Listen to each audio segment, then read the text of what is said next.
regardless of race, language, or religion. Now, that's just part of Singapore's national pledge, but a very important part because setting aside our differences will pave the way for a smoother path to achieving happiness, prosperity, and progress for our nation. Not just for ourselves, but if I may, allow me to suggest another point of differentiation for us to consider. Imagine if it were regardless of race, language, accent, or religion. It'll be even more comprehensive, right? Now, from how we look, to what we speak, to how we sound, to what we believe, no discrimination. That is right. No discrimination here on the Leong form with me, Hossan, and my brother, Stanley. Because, we've got another exciting episode lined up for you where you'll be turning your attention to accents and accent bias. Like it or not, we all speak with an accent. Okay, some more pronounced than others, but they're like our fingerprints, unique identifiers that hold so much information. Yet you and I often don't stop to think too much about accents. We hear different ones wherever we go, and sometimes subconsciously accents just leave impressions. So why do we attach certain qualities and ideas to accents? Is it healthy or even fair to do so? Time now to ask our guest on the Leong form now. Now, Heather Hansen is an accent bias, and she's also a linguistic inclusion expert. She's also the author of Unmuted, which is a guide to professional communication. So if you need that help, do reach out for that book titled Unmuted. Heather's also a TEDx speaker, PhD candidate in linguistics, and founder of training and coaching company Global Speech Academy. Welcome, Heather. Your name very long, the everything behind it. So your name card must be like A4 size paper. Here's my name card. Thanks for having me, guys. I was so looking forward to this chat with you. So we're gonna start off by warming up our brains, our tongues, our hands, so that we can get this ball rolling. Okay, it's word association. Very, very easy. So what I'll do, or Stanley will do, because he's prepared this, he will throw out a word, and then we both have to be the fastest palm, the one that gets the buzzer starts first, gets to answer, all right? Okay. To associate with whatever word he says. And then we all pick up from there and we go along. All right? You get it right, 1 point. Get it wrong, minus points, but the points don't matter. All right, here we go. Okay. Ready? Heather? All right. And Hossan? Yeah. First word, English. Language. Accents. Bias. Bias. Prejudice. Pride. Arrogance. ACS. Elitist.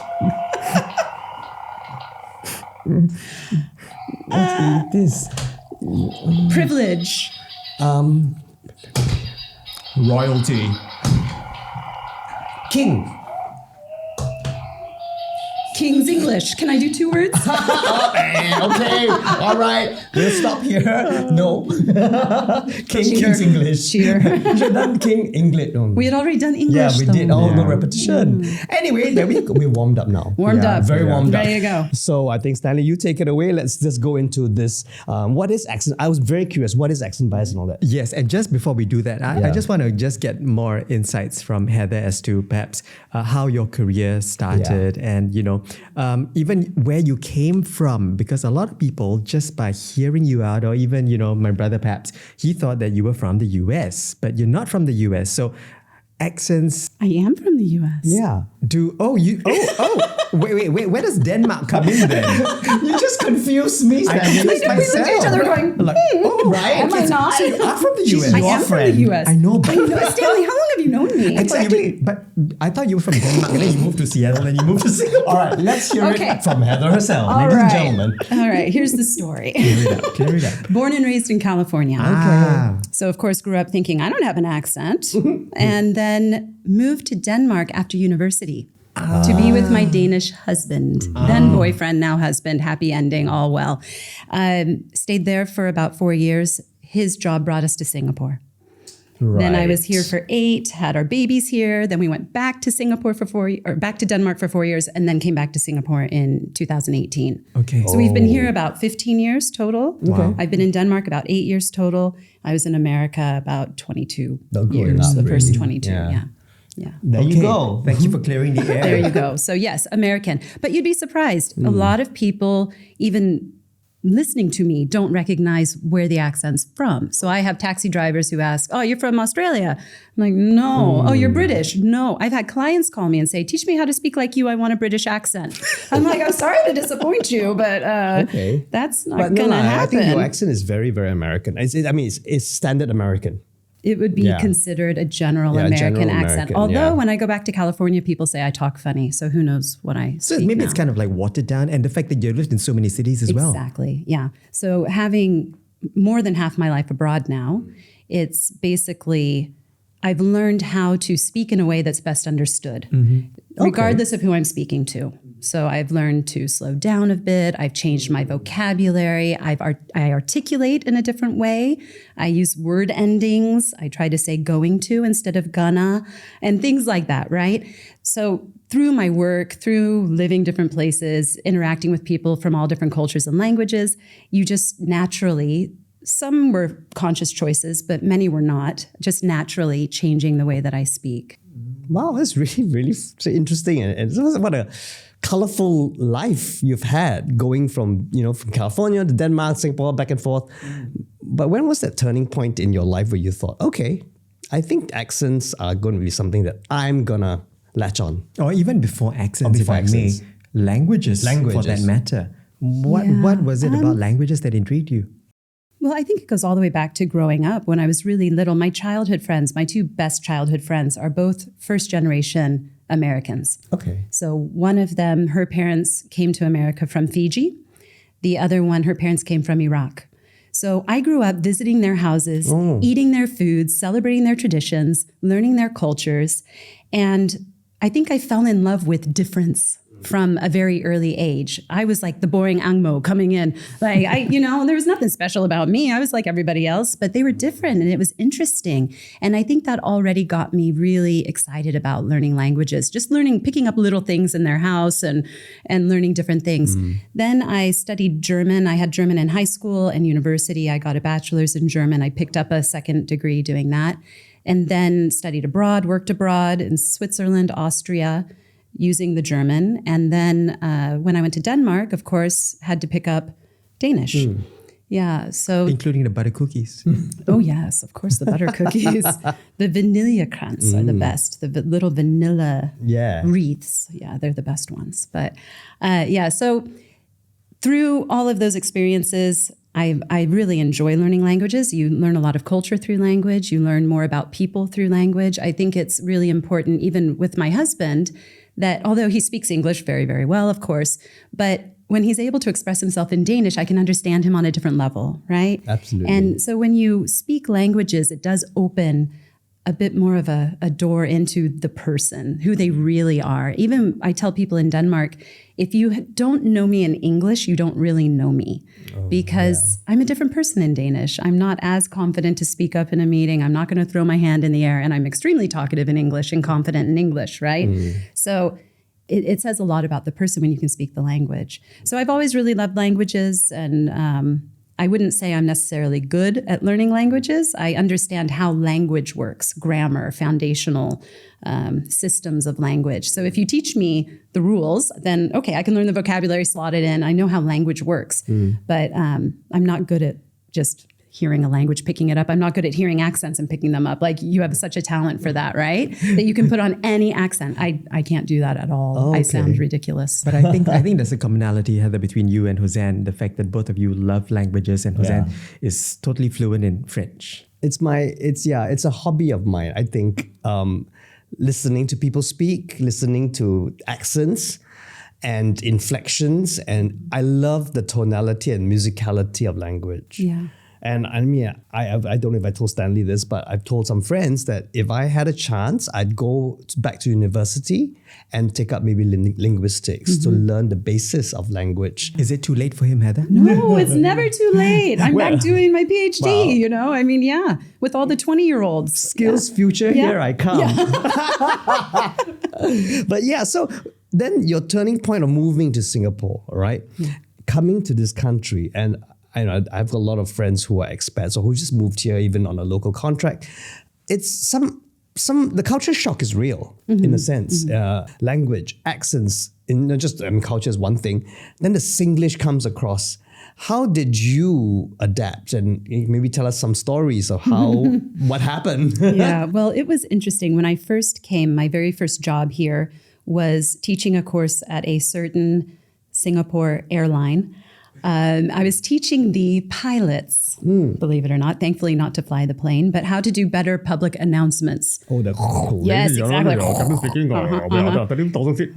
one that's like, ladies and gentlemen, welcome to sit back, relax, have a nice flight. And it was all about how to articulate clearly so that the passengers could understand, but also how to shift from that engineering brain checklist over to human brain to build trust and make them feel safe, right? Yeah. And it was a little scary because I walk in the door the first day, I had just arrived in Singapore, and there was another trainer who had started the course because I wasn't arriving until 2 or 3 weeks in. And I sat there and I thought, how am I going to teach this course? I can't understand them. Oh.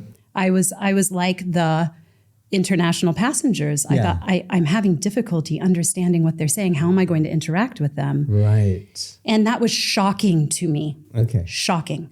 Because I thought, I have all the linguistics background. I speak multiple languages. They're speaking my language. Why on earth am I not able to understand? I thought, this is a real problem, right? Like, think about, all these American business people getting off the boat in Singapore and they can't communicate. And we're supposed to be an English-speaking country. Yeah, and you are an English-speaking country, but I just hadn't prepared myself. I hadn't done all the things I would tell all of my clients to do, which is to listen to the local language. Yeah. And when you hear, well, they speak English there, you just assume it's what you know as English. Yeah, it'll be my English because, of course you're going to speak American English in Singapore. Why? It makes no sense. No, absolutely. And that has a lot to do with that privilege, right? That you come from a world where your English is the only English and you just assume that it will be the same. And of course it's not. No. So that was the first shocking thing for me. And then, of course, taking taxis and trying to communicate. And it took about 2 to 3 months before I was really confident interacting. And I had really trained my ear and I had picked up, because accents get easier as you listen to people. The more contact you have, the easier it is. Absolutely. And so it's about listening to a lot of the radio, listening to people, talking to people. And there's a problem because when we can't understand, we tend to avoid people. Right. Instead of engage more. And that's the only way to make it easier, right? But luckily, after a couple of weeks watching this other trainer, I was able to take over the course. I could understand everyone fine. It was good. But it was very shocking to me that was a problem. And I think it's how you then choose to react to that first shock of whether you'll be successful or not. And that could be in a business situation, working with a new colleague. It could be moving to another country, wherever that accent is popping up for you. Yeah. Okay. So primarily shock, but I'm sure amongst the shocking moments, there were hilarious moments as well. Would there be? There were. Probably the best story of all time was when I arrived in Singapore. And I actually didn't realize this was a joke until about 3-4 months later. But at the time, I was just very confused. I go up to immigration and I give them my passport and page through it, very serious, and it's a little scary coming to Singapore the first time. There's a lot of rules, there's like caning and it's a little scary. And he's going through my passport and then he puts it back on the counter and I go to reach for it. And he says, stop. I'm like, okay. He's like, I still have to chop it. And I'm like, why are you going to chop my passport? I'm freaking out in my mind, like, he's going to chop my passport? Why would he chop my passport? What is he talking about? I'm going, you can't chop my passport. I need my passport. He's like, and I can just see him sort of grinning and I don't understand why he thinks this is funny. And then he takes it back and of course it's chop, and he hands it back. And I'm still going, what is had going just happened, on? right? Yeah. And I walk off and I hear him start cracking up laughing with the like officer next to him. And I'm like, what is going on? And so I'm completely confused. And it's not until 3-4 months later when the HR lady at my husband's company said that I needed to send her some papers to get chopped. To get chopped. And I'm going, what does that mean? What are you talking about, chopped? Why do you always say that? And then I learned it's chop, chop, chop with the stamp. Yeah, stamps. Because that's the tagline of my company, Double Confirm Productions, guarantee plus chop. So it means stamp of approval. Guarantee there you go. Plus chop. Plus chop. Yeah. Yeah. So a lot of I know a lot of my foreign friends is when they come here, they go, wow, I have no idea. You're all speaking English, but I have no idea what you just said. Is it? Why is that? Is it? At the end of a sentence? Yeah. What is your favorite Singlish phrase? Oh, my favorite? That we can say on air. We've got so many economical words. There's so many. So many good ones. Is there one that you use a lot yourself? Do you use one? I try not to, really? honestly. I try not to because I worry people think I'm mocking them or I'm, Okay. But I like the words that have so much cultural meaning. I think one of the first ones I learned was kiasu. Kiasu, okay. Which makes so much sense to me. It's such that's a real cultural significant term, right? In Singapore, kiasu. And chope, things that are like actions we do, things that explain the culture. Maybe we can tell you one that we can use that is not mocking at all because you've been here so long. Yes, I know.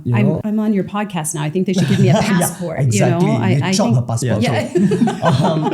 So my partner's been here for 20 over years. He's Australian, and he has picked up the most economical phrase to express whatever you want to express is walao. Walao. You can go walao. Yeah. Walao. So that's a good one. It's a just little bit like ayo. Yeah. I like ayo. Ayo. Yeah. So it's about intonation, right? It is. It is. Yeah, How so you deliver how you it. say That's it, with a lot of Singapore words. You could say it in so many different ways, Just like right? economical rice. Yeah. Just point and point. The point, rice. What do you want to eat? Yeah. But in general, how would you describe, say, the accent, if you like, of Hossan and myself? Is there even an accent? Or, actually, well, everyone has an accent. I mean, you have a Singaporean accent. I think if you were out in the world, any Singaporean would identify you as Singaporean. Absolutely. That's right? how we notice you one another. know each other. Yeah. And Singaporean and Malaysian, similar, but true. slight difference too. It's very slight difference. But I probably wouldn't be able to recognize the difference between the Malaysian and Singaporean necessarily if I was abroad. If I saw someone in London and heard it, I'd probably be like, ooh, Singaporean. They could end up Malaysian, right? Yeah. But for you would definitely I can know. tell. Yeah. I can tell some certain words when they speak in what they call Manglish. Okay. It differs from the Singaporean English. Yeah. But I think both of us, if I may jump in, we have what they call the mission school English. What is a mission school English? That's the thing. That's why the people say we are snobs or arrogant or because you speak of the atas English. The atas English. But you see, that's the thing. But we can code switch. Yeah. So exactly. we need to go out and I talk to my whoever, we can code switch, and so I think that's what is goes for us, is against us in the world out there.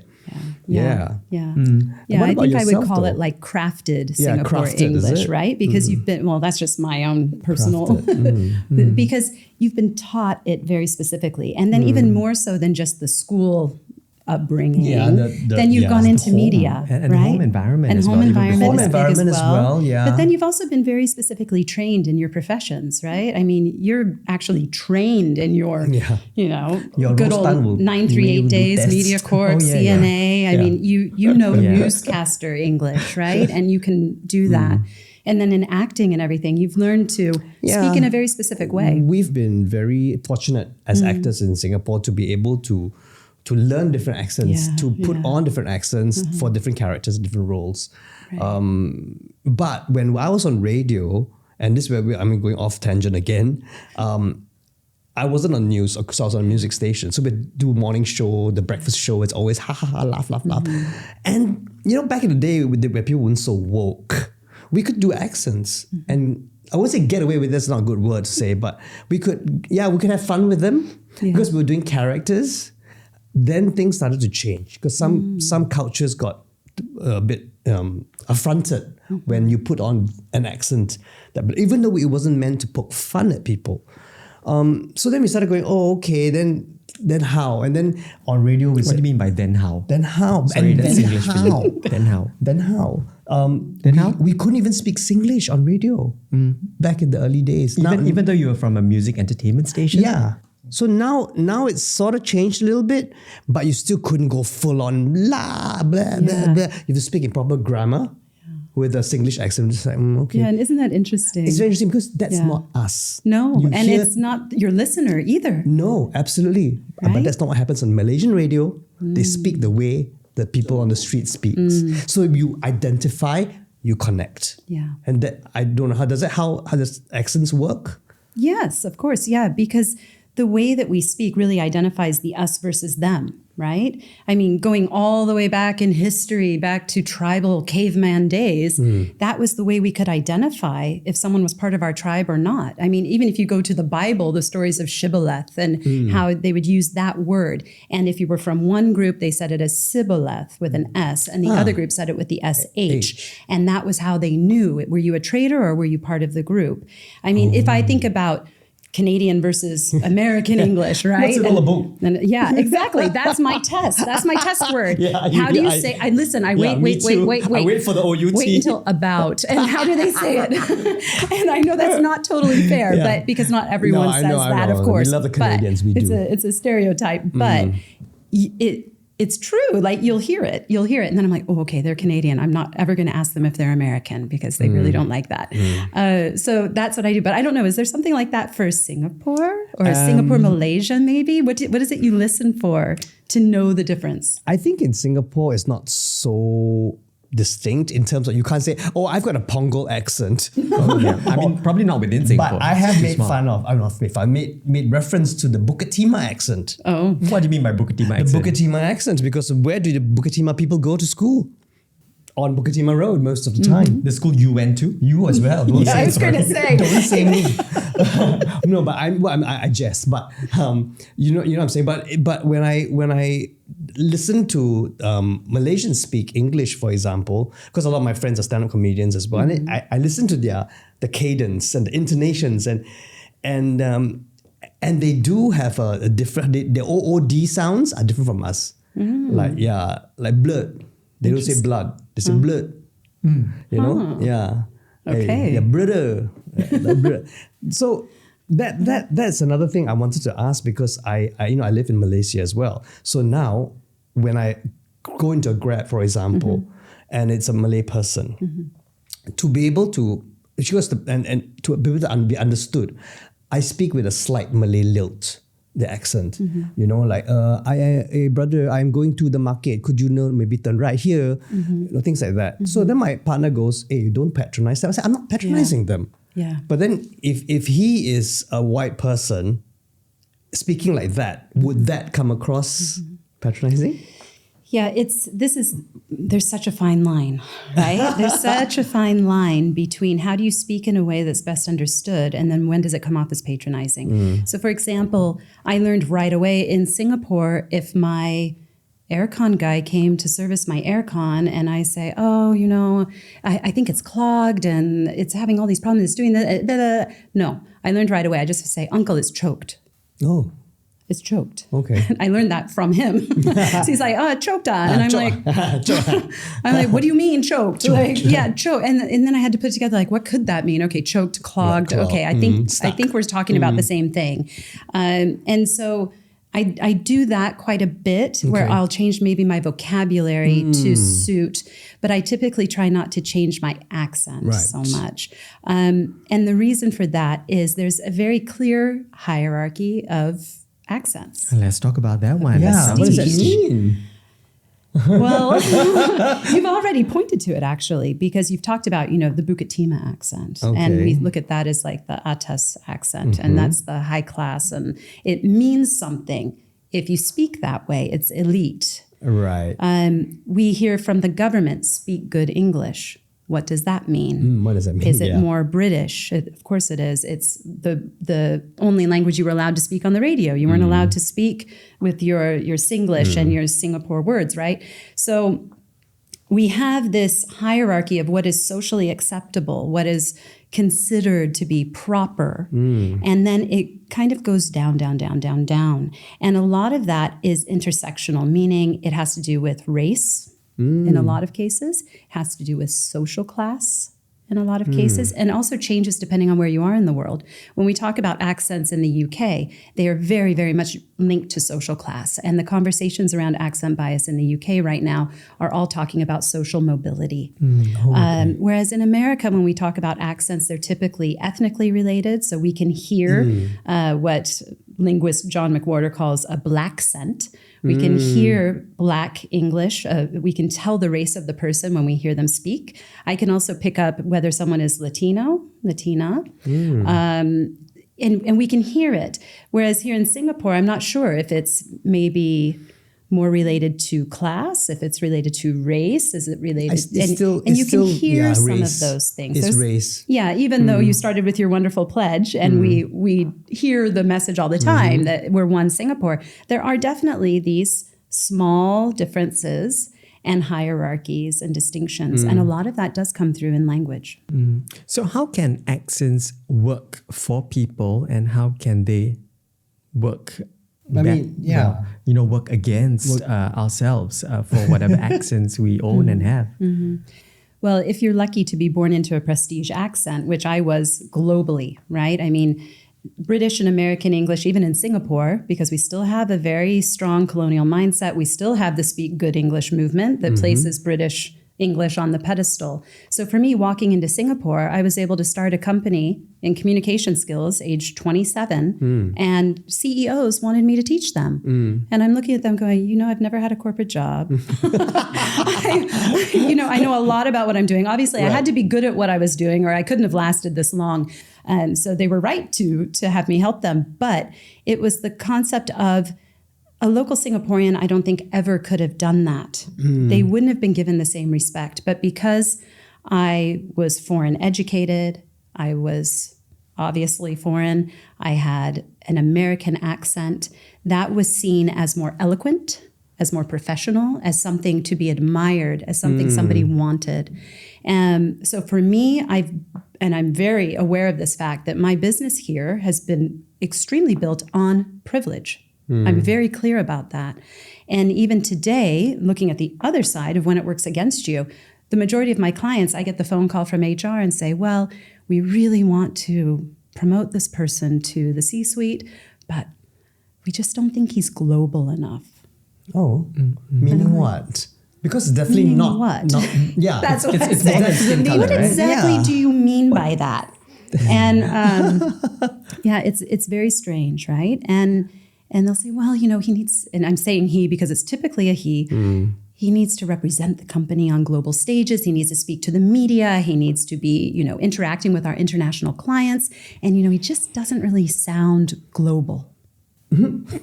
All right. So the question is, what does sound like what global? is global? So I push and push and push and push until they just say, yeah, he just sounds too Singaporean. Can you make him sound more like you? And I will push to that point and make them say that because I think it's important for them to say it out loud and recognize what they're asking me to do, which is, can you change this person and make him sound more American so that it appeases our global stakeholders and so that we can all look at him as an example of someone who is an eloquent speaker? And what does that then say about Singapore English? And these are Singaporeans calling me. They're Singaporeans on the board. Why aren't we acknowledging and accepting and respecting Singapore English? I take offense to that, actually. Right? I do. Yeah. Yeah. I mean, the person is made CEO not because of his English or the way he sounds, because he is CEO worthy. Yeah. His abilities, I suppose. Exactly. His capabilities. And maybe it's his personality. A lot of it's confidence as well, facing public, and not everyone is public facing. Yeah. So I mean, we train people as well. So we deal with a lot of lack of confidence, actually. Exactly. And that I won't say blame, but that could also come from this whole education system where you're told not to say anything. So everyone goes like this. And if you are going to say something, it needs to be proper English. Yeah, and if your background isn't trained in that or you weren't brought up that way, it's hard. Yeah, and you're so constantly hard. being told that the way that you speak in standard Singapore English, it's not good enough. That's not good enough. So if you've been told that your whole life through your education, and then again, when you get to your job, and then you're at the top of your career and you've been in a company 25 years and they don't want to promote you because they don't like the way you speak. Yeah. It seems like the most ridiculous reason. But it also points to how accepted this form of bias and discrimination is. It's the last acceptable form of discrimination in the workplace. That people can call me and tell me, we don't like the way he talks. Can you fix it? I never thought about that, discrimination, accent discrimination. Absolutely. And then That's what this is. And that's why we're talking about accent bias. Hello. Okay, I'm sorry. Rude you. Sorry. I'm learning from Heather. I know, there's so much to learn. But that's really the problem, right? So it comes out in hiring decisions. It comes out in promotion decisions. Yeah, oh my goodness. Where you talk to someone and you immediately discount what they're saying. You don't respect them at the same degree because of the way that they speak, not necessarily because the ideas are good or bad or their background, their experience, but you're hearing the accent. And this is happening very unconsciously. People aren't even aware this exists. They don't even stop and think about it. They don't think about how culture has taught us the villain always has a foreign accent, right? Look at all Hollywood films. All the villains are German, they're Russian, they're, it's whatever the global enemy is throughout It's also time. media's faults, right? Yes, Mass media. Yeah. But so how can we then diminish this bias? Well, we'll never get rid of it. Yeah, I mean, so that's we'll bring it down. impossible. We need Heather to, Impossible. shout even louder about this. Yeah, I this have whole to shout bias. louder. And we're giving you a platform too, because Yeah, and we thank you feel for that. that same injustice Absolutely. that so many people have undergone in that sense of how they're sounding. But what in the first place formed this sort of biasness within us subconsciously that is actually playing at the back of our minds? I mean, at the job interview, at the boardroom discussion, at a presentation for proposals. Well, the linguistic research goes in two directions. So we have one direction that's focused on cognition and processing fluency. So how difficult is it to understand the accent? So we have a whole line of research that's saying, well, it's because there's a higher mental load when we're trying to understand an accent that is different from our own. Therefore, we get tired. Therefore, we switch off. Therefore, we don't listen anymore. And then that ends up meaning that we maybe don't respect them as much. We don't connect with them. We don't do anything socially with them, and we keep them at a distance. That's one theory. The other side is looking at stereotype and stigma. And that is really looking at, first of all, this idea of the tribalism that we talked about, the us versus them, that, you're already hearing language in your mother's womb. And then the people who take care of you as a baby, you're already hearing the patterns of the language. You can identify someone who is different from you, even as a child. I learned that in Denmark when I went up to my niece for the first time. She's 1 year old and I couldn't speak Danish at that time. And I started speaking English and she just would scream and scream and scream like, you don't sound like my mommy, you know? And so we know that we have an instinct that you are other. But then on top of that, we have our culture, what we're taught from our teachers, from our parents, from the media, from the music, from the films. Why are most of the Asian characters in American films comic relief? Right? Why do they have a heavy Chinese accent? Why? Yeah, if you just think the villains, always a foreign accent, you can see how we've been taught. Yeah. Taught. Whereas the hero of the story always has the beautiful Hollywood hero American sound, right? So this is where it develops, and it's internalized. Then we also have our own experiences throughout life. You call a call center to fix your computer, and who picks up the phone? And you're angry and you're frustrated, and then you can't understand the person, and he doesn't know anything, and you're so riled up, and then you have that memory embedded in your body. And then the next time when you have a colleague from that same place who sounds like Right. that, what do you immediately Everything think? surfaces again. Yeah, what do you immediately think? Like, this person knows nothing, they're uneducated, I Wow. can't understand them. And it comes That's a lot to right. unpack. There's a lot to unpack. And to imagine we're going around all the time completely oblivious to this, by the way. Unless you really start checking your biases. Wow. You know? I think I'm guilty of that. I think we all are guilty. We all are. We and- all are. And I just tell you this because I just recently traveled to Hong Kong and Shanghai. And because I'm Cantonese, so I've got a bias for Cantonese. I love the language and I love the accent. I thrive in that environment. And in Hong Kong, the moment I hear a Chinese accent, I go, you know, it's like, but I'm not even Hong Konger or I'm like, but it's just weird that you just way. like it. Yeah. Yeah. But when I hear someone from the mainland speak, I just go, mainland.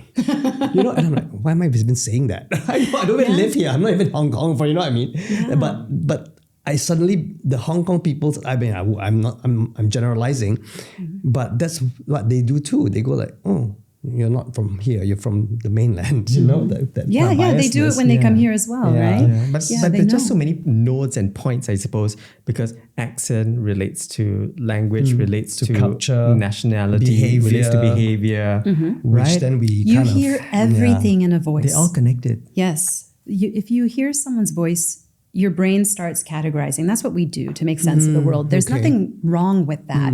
It's what we do naturally. So we hear a voice, we assign a gender to that voice. Right.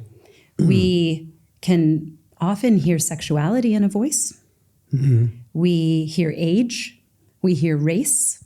We hear education level. We assign a social status.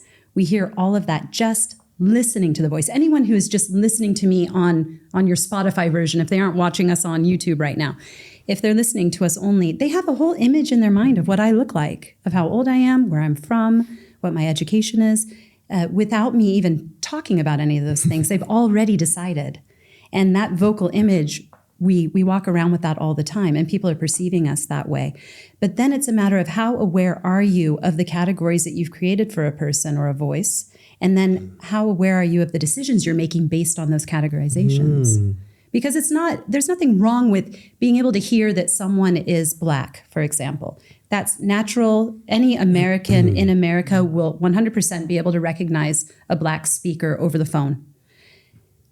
Then what do I do with that knowledge? Do I decide not to invite that person for an interview? Right. I see. That's where the biasness might set in or not. It could Or set what in you could because do I've with it. recognized this person is Black. Right. If I'm racist, that means maybe I don't invite that person for an interview. Right. The opposite happened to a colleague of mine here in Singapore. She's from America, Black. She had spoken on the phone with a potential client, went to the office, and when she showed up, this was a white Brit who was meeting her. He looked at her, he said, "Oh, you didn't sound Black on the phone." What does that mean? That was the first thing that came out of his mouth. The first But thing of that course he came out didn't of mean his to be mouth. rude, right? He didn't. Yeah, And no, yeah. but the minute it came out of his mouth, she said he realized, and she's heard that before, and she said, "Well, what does Black sound Yeah, what like? is that? Exactly. What does Black sound like?" Because again, it's also very much influenced by where you're from, your education, your family, everything else, for right? sure. And so she doesn't speak in a way that people would typically recognize as Black, and therefore she had that response.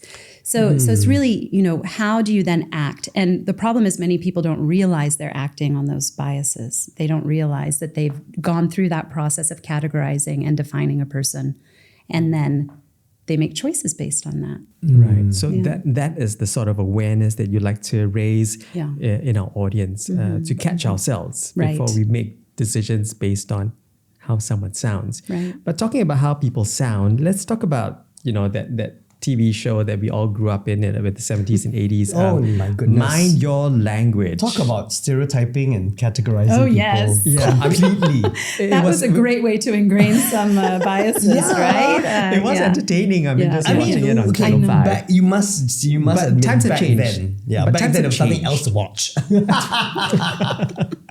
So I guess now on hindsight, there was more harm than good? Well, it was really teaching us a lot of things, right? That it's It okay to was. laugh at foreigners. It's It okay to was. make fun of language. It's okay to make fun of accents. Of cultures, in Of culture. fact. Yeah, there was a lot There of was a lot of cultural cultural references. Oh, yeah. Even mannerisms Right. were mocked. and dress and, And dress. Yeah, all of it. It was back in that time where I guess We might say we didn't know better. we didn't know better. We hadn't woken up We yet. weren't woke enough. we definitely hadn't woken up. Yeah. We didn't know better, which is sort of a cop out. But But then again, sorry I'm to interrupt, but it was all white British people that did it. yeah, You see? Yeah. The people of other Exactly. colors had no say in the script writing. And if you weren't, because I worked with the Chinese actress after that years later in the Monkey King, the Hallmark series that I did. She was there as one of my. Was she the Chinese lady? The Chinese What was her lady. name? She's Malaysian, you know. Oh, huh? Yeah, she's Malaysian. wow. My little red book. Yeah. Yes. Yeah, so she said she was hungry as an actor. You're new, you're young. What do? This is in the 70s. You do what the writers tell you to do, and they're all inevitably white people on the BBC. Yeah, so yeah. And it was very clear on the BBC at that time what proper English was. Yes, of because at course. that time it was very clear it was Queen's English that was the RP, only English allowed on the BBC, even though it was in the very early 80s they switched to allowing regional accents. But even today there's been a lot of talk about this because over the great majority are still very much the Queen's, now King's English variety, even though they say we're open to regional accents, we want you to sound like the people, but it doesn't really play out like Still that. on the BBC. Yeah, still. I guess it's just that very deep, long-lasting legacy of sorts. It's so deep and ingrained. It is. It's tough to pull out the roots. Yeah, yeah. It's But interesting to hear, though. I mean, I go down under to Australia because Australia Yeah. used to do that with the Queen's English Right. back then as well, you know. But then now, if you hear the ABC, listen to the ABC on radio, it's really very varied, and you hear broad Aussie accents as well on radio. And but then my partner gets a bit like, why am I hearing these really broad accents? So Yeah, it, because then there's all of those Yeah. ideas again of, well, that shouldn't be on the radio. That's Because not good that's enough, working right? class That's accents, that's yeah. not proper. And you can see how those biases come out again. Yeah. So when people say like, how do I know if I'm biased or not? I just say, well, what's your favorite accent? And then it's like, bing, they know exactly what it is. What's the sexiest accent? They know. What accent do you hate? And if they'll whisper that one. And then I said, well, there you go. There are your biases right there. see. Now be aware of it because you're giving unearned status to those that you really like and enjoy listening to and think are proper. And you're downgrading people who have accents that you don't like. gosh, I don't even know if I've got that kind of, because I love it. Because you love them all. I love all kinds of accents, and if I could, I would learn like how to speak Afrikaan or Hungarian. It's not Hungarian. Polish. Your accents are as good as mine, Stanley. You sound like you're from Transylvania. Transylvania. But again, coming back to accents as well. It was important enough, I believe, for NASA, and that's NASA? the National Aeronautics and Space Administration in the United States to realize, hey, this is important for our guys to know about and to incorporate in the way they go about doing their work. So tell us more about that engagement that NASA had with you to train the staff. Wow. Yeah, well, they contacted me in 2022. And at that time, this is the biggest problem, is that accent bias isn't really very well known. There are people who integrate bits of this into their cross-cultural training programs, into presentation skills training, articulation training, pronunciation programs. They might talk about this a bit, but there are very few programs out there that are dedicated to accent bias and raising awareness in this. So when they called me, they said they had been looking for me for 4 years. Wow. They were looking for someone for 4 years that could train on accent bias. And I said, well, I have a course ready to go, but I've never run it because I've never been able to find a company that took it seriously and really understood it and was interested. So it doesn't surprise me NASA was the one to be forward thinking about this, because they were rated as like the best government agency for diversity and inclusion 12 years running. So they're very forward thinking, and they had been doing pulse surveys and yearly surveys around diversity and inclusion and looking at the complaints as well. And more was coming up around language and accent. Really? And so that was the reason they were looking for someone to come in. So I was running that program for a couple of years until the beginning of this year, when an executive order canceled all which one? diversity and inclusion all training. And although I would really classify this under general communication skills, right? DEI, I mean, it's no. not necessarily DEI, but with bias in the title, that's where it falls. I see. So it was cut 90 minutes before I was about to run the class at midnight, because I was doing it online for a full America audience, right? All the way across the US. So I would run it from midnight to 3 a.m, 2 nights in a row. But it was a really, really excellent program. And there just aren't really any programs like this. There are a handful. I know that one has started this year at University of Edinburgh, where they are training staff and students on accent bias, primarily because of the social class issues there. University of Leeds has included it in their diversity and inclusion statements now. They've included accent along with all the other diversity categories. Accent Bias Britain, also in the UK, runs some talks, small trainings. And there are a handful of academics, some practitioners that give some talks. But as far as I know so far, my course is the main one that's doing full day long, raising awareness about this. So who would you say would be a client that would use this course? I mean, besides NASA, I mean... Any multinational should really be learning about this, with 100%. With a whole plethora of people from everywhere around the world. And they're working with people online, regional teams, anybody working with someone with a different accent. I mean, it's basically everybody now, anybody in Singapore. Even the Singapore companies could use this awareness, because they're the ones calling me, telling me that their person isn't global enough, right? So how do you deal with that then? Do you then change that person to speak like you? It's a very sticky situation I'm put in, because I'm walking this, I call it the line of hypocrisy, because I'm, on the one hand, I want to tell the client, you be you, and there's nothing wrong with how you speak, and you have every right to speak the way that you speak, and that's you. It's your identity. It's your culture. And then at the same time, I know if we don't do something, they're not going to get the promotion. Yeah, right. So how do I help that individual while still honoring the fact that I don't believe or agree with them having to change? It's really difficult. And that's why, so much of the start of my career has been focused on the client and helping them to articulate in a way that might be better understood by others. Remember the word endings and make sure your sounds are distinct, and without trying to change accent, so to speak. But now, since we have woken up a lot more in the world, I'm able to now finally start pushing on the other side and say, you know what, why don't we also run a program for your leaders to better understand these accents, or why it's important to honor accents?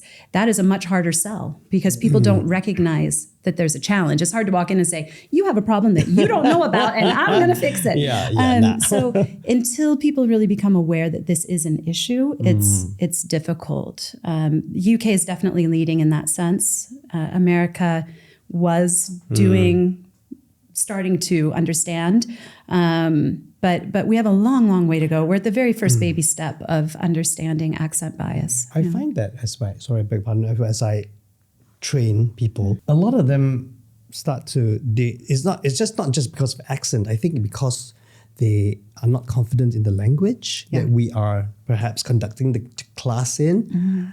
And then they shut down because they go, I'm never going to be able to present, for example. How do you deal with a situation like that when it comes to, it's not about accent anymore, but Language as well. Well, the same thing goes for language. So my TEDx in 2018 was called 2 Billion Voices, How to Speak Bad English Perfectly. And the whole point of that talk was to say there is no perfect English. There is no proper English. This is socially constructed. We don't have an academy that writes the rules and says everyone in the whole world must speak this way. That does not exist. These are all social constructions.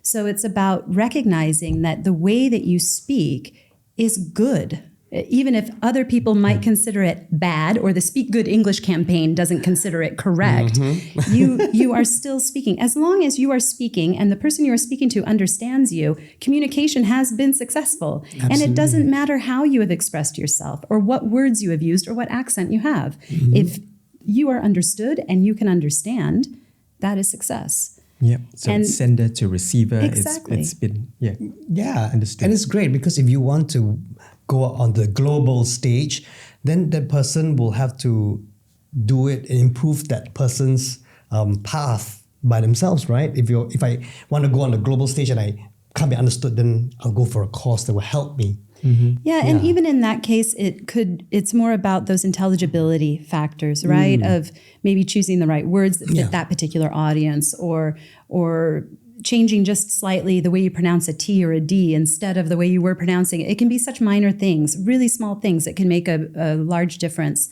But the other side of that as well is that audience. And it's up to them to meet halfway. And that's the side that we're missing right now. Absolutely. Is that responsibility on the part of the listener to say, oh, I also need to be making an effort here.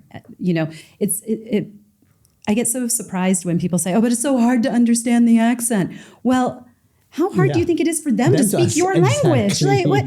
That is such a bad excuse. Believe me, they're making a much, much, much larger effort than you are listening to them. Because they're speaking They're actually English, speaking which is not your their first language. right? Some people, And in the case of a foreign accent, we have the same kinds of problems just with regional accents as well, of course. So it's not only ethnic and foreign, Heather, it sounds like you've got your work cut out for you. It's like you're if I can borrow that phrase, a voice in the desert, calling out for people to just be aware of accent Where'd that come from? bias. Did you just make up that quote? Or? No. Oh, okay. I think it's from the Bible. Oh, is it? Oops. But, you know, definitely hearing you out, it's going to have so much impact on individuals, on organizations, society, and even internationally, right? The way we perceive each other across nations. And I think we saw a little bit of that recently with POTUS and meeting other government leaders and saying, oh, you speak good English. Where did you learn your English? So can I be the Italian Prime Minister and do this? Stop rolling your eyes. So lots of work to be done, and we're glad that I think there are not many people like you who are just dedicating so much attention to accent bias. Are there in the world? A few handfuls. There are a lot of academics that are looking at this. But we need more preachers. Yeah, we need more practitioners out there. Yes. Typically call myself a practitioner, not a preacher. But Oh, I'd love to do this course, along with my linguistics. Yeah, we do need a lot more practitioners. But it's spreading. You know, I think English teachers are really starting to have a much greater understanding of these issues. They're changing the way they're teaching pronunciation in classes. They're changing the types of examples of varieties of English that they use in the classroom to broaden that, right, to make it more international and global, because there are just, you know, and it's important to remember too, it's only 25% of the world speaking English. Absolutely right. There's 75% that aren't a part of this conversation right now. And of that 25%, only 25% of that are the native speakers. Yeah. And Singaporeans aren't included in that, by the way. We're talking the white Westerners that are the native speakers. Yeah. And only, 3% of English speakers speak the King's English. So if you're looking at only those varieties as your standard, you have a very limited view of the world, Absolutely. right? An incredibly limited view of the world. So we really need to listen to all voices. And unfortunately, it's not even a problem just in English. It's a problem in all languages. So that's important to mention, because believe me, in the comments section under this, everyone's going to say, but it's not just English. Yeah, no. It's not just English. We know that. It's every language we see this. Thank you for being with us, Heather. It's been so interesting, and I think I've learned a lot. Yes, and Stanley and you have been friends. And but if other people want to connect with you, how do they do that? Well, they could get onto Heather's website, which is globalspeechacademy.com, and they can also follow Heather on LinkedIn as well. Just search Heather Hansen. Hansen spelled Hansen.